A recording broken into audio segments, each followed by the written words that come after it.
Anda akan berbicara dengan tim pemenangan Ganjar. Silakan.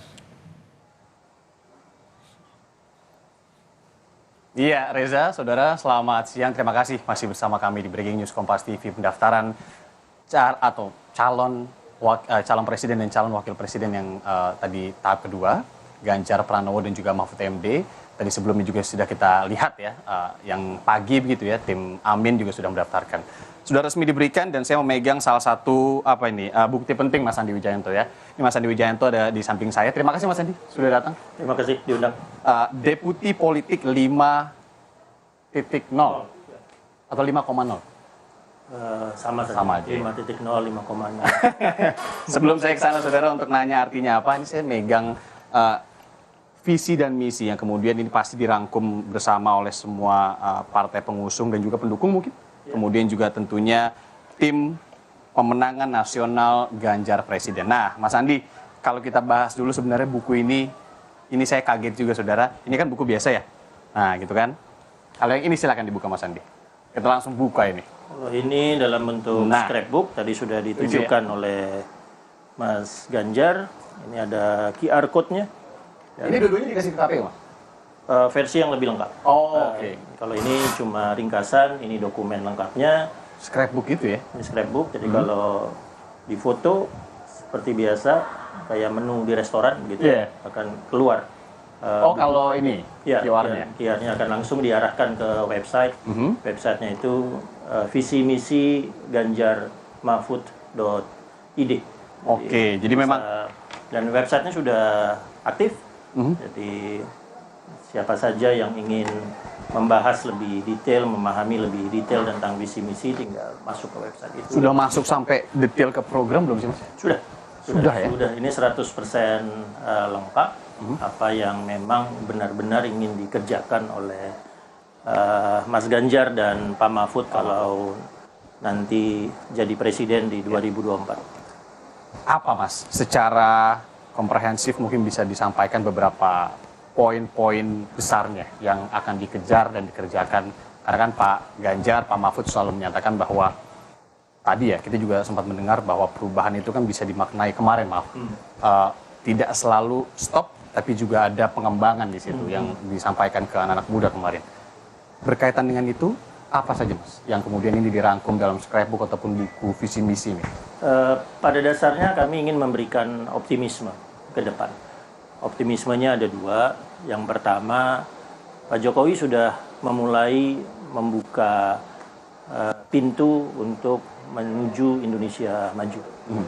Nah, Mas Ganjar kemudian akan melakukan perubahannya dengan menggunakan tagline Indonesia yang unggul. Ya, Indonesia yang unggul dilihat pertama dari sumber daya manusia. Itu yang menjadi fondasi karena kita akan mengalami bonus demografi. Dan Indonesia yang unggul karena kita akan prioritas kepada sektor-sektor ekonomi unggulan, terutama ekonomi hijau, ekonomi biru, ekonomi digital. Kemarin disampaikan ya. Dan kemudian yang paling utama Indonesia yang unggul karena kita akan memberikan kepastian hukum dan perlindungan hukum yang menjadi kompetensi utama dari Pak Mahfud. Tapi tawaran utamanya kemudian adalah Indonesia unggul itu harus bisa dicapai dengan gerak yang lebih cepat. Oh, itulah kenapa kemudian di belakangnya ya. Dan di bus tadi sebenarnya gerak cepat Indonesia unggul. Jadi intinya adalah bagaimana bergerak cepat karena kami menyadari bonus demografi itu tidak lama. Bonus demografi akan berakhir dan jendela Indonesia memiliki bonus demografi untuk terutama generasi Y dan Z ya sekarang ini. Jadi karena itu kita tidak boleh berlamban-lamban, kita tidak boleh bisnis as usual, harus ada gerak cepat yang Mas Ganjar sering mengatakannya satset, bagaimana caranya gaspol sehingga ini bahasanya bahasa milenial sekali. Satset, gaspol untuk membentuk Indonesia unggul tersebut. Mas, kita bahas sedikit soal pendaftaran capres-cawapres tadi. Gimana? Lancar semua? Semuanya lancar, ya, sesuai dengan rencana. Ya agak telat karena masih menunggu pendaftaran dari Anies Baswedan dan Muhaimin Iskandar. Begitu itu selesai, kami masuk menyerahkan semua dokumen tadi diwakili oleh Ibu Megawati, mewakili para ketua-ketua umum partai lainnya. Dokumennya sudah dinyatakan lengkap oleh KPU. Berarti sudah diberikan keterangan bahwa ini lengkap gitu ya, dan ada rekomendasi tes kesehatan. Betul, lalu melakukan tes kesehatan di hari Minggu dan juga langsung menyerahkan visi dan misi. Jadi ini juga menunjukkan bahwa TPN di bawah Mas Arsyad itu memang bisa menunjukkan bahwa bergerak cepat.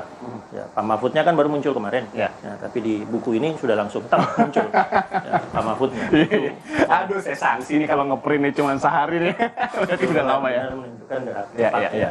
Itulah kemudian kerja-kerja dari tim di belakangnya Ganjar dan Mahfud tentunya, termasuk deputi politik 5.0. Sebenarnya Mas Andi juga nggak terlalu lama ya, baru dideklarasikan kemarin juga ikut gitu di dalam tim. Ya, saya sendiri baru sekitar 10 hari lah, masuk formal sebagai tim pemenangan nasional Ganjar Presiden.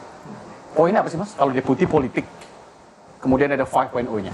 5.0-nya menunjukkan keinginan kami untuk melakukan kampanye berbasis teknologi yang ada. Oh, oke. 5.0 itu menunjukkan bahwa kita akan ada artificial intelligence, akan ada machine learning, akan ada big data, akan ada misalnya pemanfaatan ChatGPT, dan itu yang harus kami adopsi, harus kami integrasi dalam strategi kampanye. Tugas saya sebagai deputi politik 5.0 mengintegrasikan bagaimana teknologi terutama artificial intelligence kemudian betul-betul kita pakai untuk merancang strategi media. Misalnya ada Mas Prabu sebagai deputi media 360 itu disebutnya, lalu ada Pak Luki sebagai deputi kinetik teritorial. Bagaimana kemudian dengan teknologi digital, artificial intelligence, big data kami bisa melakukan kampanye 5.0. Oke, itu apa ya? Udara lah ya Mas, bisa dibilang ya. Bahkan apa namanya? Kadang-kadang kita bilang serangan udara lah gitu. Tapi itu yang juga kemudian menjadi poin penting. Apakah salah satunya juga untuk menangkal hoax-hoax yang mungkin bisa bertebaran dalam situasi yang saat ini? Kami ada dashboardnya ada alert system. Jadi alert system itu ada satu bagian khusus yang memang kemudian bisa secara cepat melihat kemunculan konten-konten negatif, apakah dia berisi ujaran kebencian, hate speech, sampai kepada penyebaran misinformasi, terutama tentang kedua kandidat yang kami kawal. Baik, Mas, berbicara Mas Andi kan juga berbicara ketika 2019 ya, ikut waktu itu di tim pemenangan Pak Jokowi, Pak Kiai Haji Maruf Amin gitu ya, pengalaman panjang ya, kemudian dibawa sekarang dipercayakan juga ke Mas Andi. Mas Andi, kalau ngomongin Pak Jokowi sedikit nih, sebenarnya kalau TPN mungkin bisa dibocorkan dikit, masih nunggu-nunggu nggak sih Mas, kalau untuk dukungan Pak Jokowi sendiri?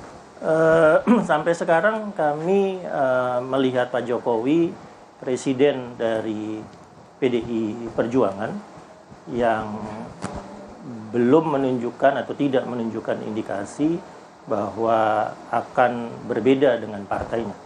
Ya, jadi Pak Jokowi punya KTA, ya, PDI Perjuangan sebagai anggota kader terbaik dari PDI Perjuangan. Ya, kami menjalankan atau membentuk strategi kampanye ini dengan nantinya melihat bagaimana Pak Jokowi juga melakukan strategi-strategi sebagai kader PDI Perjuangan untuk memenangkan Ganjar Pranowo. Oke. Meskipun ketika deklarasi kemarin Pak Mahfud gitu ya, memang tidak ditampilkan baik itu Zoom ataupun meskipun beliau lagi di luar negeri gitu. Untuk Pak Jokowi, ya, kami menyadari bahwa Pak Jokowi memiliki agenda kenegaraan yang penting, ya, ke Cina dan Saudi Arabia. Jadi ini pertama kalinya kami harus membuat strategi kampanye dengan tetap menimbang memperhatikan posisi Pak Jokowi sebagai kader PDI Perjuangan. Tapi juga berstatus presiden. Mas Andi, beberapa suara-suara ketika Mas Andi waktu itu kalau di berita itu kami pantau baru ya, isunya ini baru akan masuk TPN. Waktu itu sempat ada suara-suara, aduh janganlah nanti lem panas, ditakutkan partisan dan lain-lain. Mas Andi melihat isu seperti itu seperti apa? Menyadari betul ketika saya dipanggil oleh Mas Arsyad untuk masuk formal ke dalam TPN sebagai deputi, ya pikiran pertama saya langsung bagaimana Lemhanas. Ya, tapi ketika Mas Arsyad menjelaskan apa yang harus saya lakukan, saya merasa itu kompetensi saya. Jadi saya menyatakan persetujuannya, lalu saya meminta waktu ke Mas Arsyad untuk Timbang-timbang lah ya. ya tidak timbang-timbang sebetulnya, tapi untuk memulai proses transisinya di Lemhanas.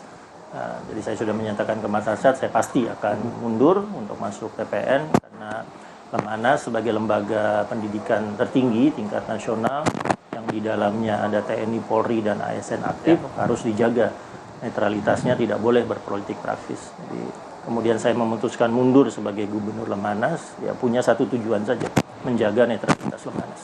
Oke. Persetujuan presiden juga, Mas Andi?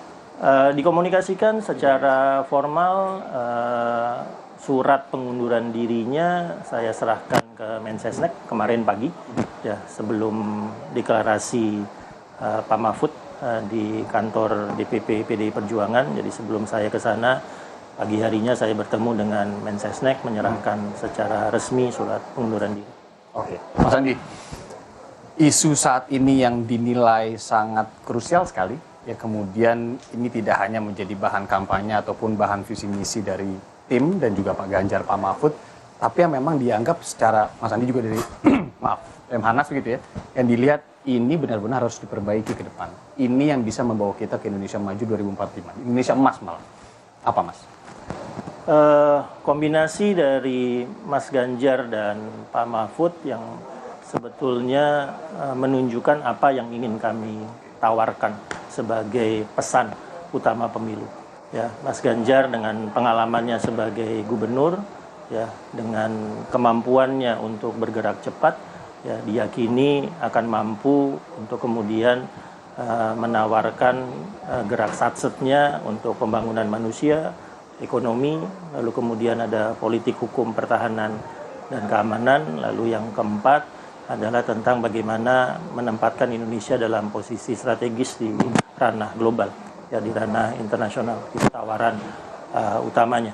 Tapi nantinya tentunya bagi kami salah satu yang benar-benar harus dirombak apalah yang nanti bisa ditawarkan oleh Pak Mahfud, ya tentang keadilan, ya tentang hukum, ya sehingga pada saat Mas Ganjar nanti bergerak cepat, kita juga memiliki dalam koridor yang ya, kematangan demokrasi yang lebih baik dan kematangan trias politikanya Pak Mahfud gitu ya. Kalau Mas Ganjar kan bilangnya masih 2 aja. Ya, Mas Ganjar kurang 1, Pak Mahfud sudah lengkap. Iya. Ya, 62% pemilih ini adalah generasi muda. Bisa dibilang milenial, Gen Z masuk dikit ke Alpha kayaknya ya. Kemudian ada isu bertebaran bahwa teknologi ini masih bisa mempenetrasi kita, bisa merusak dalam artian yang lebih besar begitu ya. Kalau isu-isu paling sederhananya orang sekarang banyak yang main handphone terus, kemudian juga kalau lagi berdiskusi sama orang lain, kadang banyak juga yang melupakan itu, interaksi manusia itu. Apakah itu juga menjadi gambaran dalam tim yang kemudian akan diserahkan ke Pak Ganjar dan ya, Pak Mahfud? ya, kami menyadari bahwa pemilu 2024 ini akan menjadi pemilu muda. Ya, pemilu yang mayoritas pemilihnya adalah Y dan Z. Ya, karena itu di TPN yang dipimpin oleh Mas Arsyad, sebagian besar dari anggota yang ada dalam TPN itu anak-anak muda. Ya, sampai dalam struktur kami, misalnya di saya sebagai deputi, saya punya direktur, tapi saya juga punya direktur muda, 3 orang. Ya, direktur muda ada Rehan, misalnya ada Reinhard, yang nanti akan fokus membuat program-program strategi kampanye yang memang kena dengan anak muda, dan mereka sendiri usianya juga belum 30 tahun. Nah, jadi langsung berbicara ya. Nah, visi misi ini misalnya adalah hasil kerja berbulan-bulan, jadi bukan tiba-tiba muncul. Ya mungkin ininya aja ya, depannya ya, Ya. covernya aja. Tapi yang analisis utamanya datang dari mereka. Oke, Nah, datang itulah dari kenapa generasi Y dan Z, lalu mereka menekankan kami ini generasi visual, kami ini generasi gadget, ya digital native, ya sehingga kemudian visi misinya mungkin pertama kali saya ikut, saya jadi tim kampanye dari tahun 2014, 2019 ya agak kaget sendiri ketika tiba-tiba tim muda ini ya menawarkan visi misi yang sangat kreatif. Ya, sedikit Mas kalau depannya bisa dilihat. Depannya ini kan Pak Mahfud dengan Mas Ganjar, ini ide multiverse. Multiverse ya, jadi kalau nonton film-film superhero tahu Ya, ini Indonesia yang sekarang sedang dirancang, ada Monas, ada istana di IKN. Nah, ini kira-kira futuristiknya lah Indonesia ke depan. Dan Mas Ganjar dengan Pak Mahfud yang akan membawa anak-anak muda itu bergerak dari satu verse ke verse yang lain. Itu dia gambaran sedikit saja, padahal kita baru membahas sedikit, tapi nanti tentunya ini bisa dituangkan betul-betul dalam realitas nanti ketika kampanye dan juga program visi misi yang akan dibawa ke depannya. Dan kalau jadi benar-benar bisa berdampak juga tentunya pada kalian semua 62% pemilih muda yang akan kemudian menjadi pemimpin-pemimpin nantinya ketika 2045 mungkin Indonesia menjadi Indonesia emas. Terima kasih Deputi Politik 5.0 dari TPN GP Mas Andi Wijayanto sudah bergabung bersama kami di Breaking News Kompas TV. Terima kasih.